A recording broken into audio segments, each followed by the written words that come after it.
Dengan Roma, saya tak fokus oposisi. Saya pernah fokus oposisi. Saya fokus di Persipura sendiri. Tapi kita hormat mereka. Saya harus jujur, saya tidak tahu banyak buat Sriwijaya.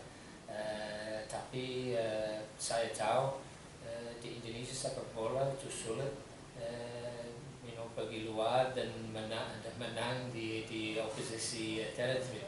Tapi kita ada bagus motivasi, disiplin bagus, fokus semua pemain. Kita belum selesai di persiapan, ada video analisis malam ini dan ada presentasi besok pagi juga. Tapi kalau kita kesini dan dapat bagus hasil, saya senang. Tapi pemain semua di semangat dalam di grup bagus dan kita sangat yakin. Tapi apa saya kata tadi, pasti main luar sulit di Indonesia.